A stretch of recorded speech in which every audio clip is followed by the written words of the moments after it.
శ్రీమాత్రే నమః. హలో అండి, భవానీ వెజ్ రెసిపీస్కు స్వాగతం.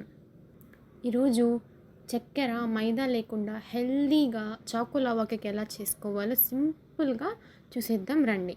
సో దీనికోసం 1 కప్పు రాగి పిండి, సగం కప్పు పొడి లేదా తురుముకున్న బెల్లము, 1/2 కప్పు కోకో పౌడర్ వేసుకోవాలండి.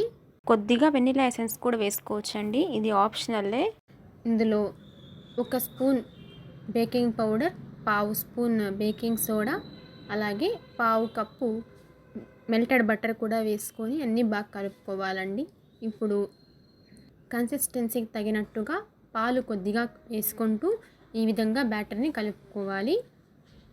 సో ఈ కలుపుకున్న బ్యాటర్ని మనం కావాల్సినట్టు కప్స్లో ఇలాగా ఫస్ట్ ఒక లేయర్లో వేసుకున్నానండి. ఇందులో చాక్లెట్ సిరప్ని కొద్దిగా వేసుకోవాలి.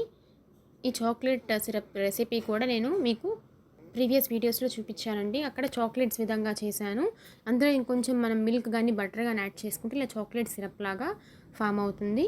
చూడని వాళ్ళు తప్పకుండా చూడండి. జస్ట్ 3 ఇంగ్రీడియంట్స్లో అయిపోయింది ఈ సిరప్ కూడా.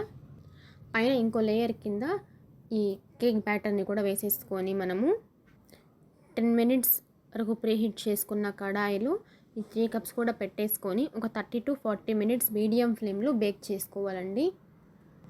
అసలు చూడండి ఎంత పర్ఫెక్ట్గా బేక్ అయిందో. అసలు దీన్ని ఇలా వేడివేడిగా తింటుంటే చాకో లవ్వ కేక్ అసలు చాలా టేస్టీగా ఉంటుందండి. ఇక్కడ కూడా మనకు మైదా లేదు లేదా షుగర్ వేయలేదు అనే డిఫరెన్సే తెలియదండి. చాలా హెల్తీ, పిల్లలకు కూడా ఈజీగా చేసి పెట్టచ్చండి. ఎప్పుడు అడిగితే అప్పుడు చేసి పెట్టచ్చు.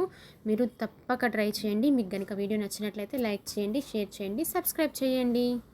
సబ్స్క్రైబ్ చేసుకుంటే మీకు ఇంకా మరిన్ని మంచి వీడియోస్ కూడా నోటిఫికేషన్స్ వస్తాయండి. Thank you for watching.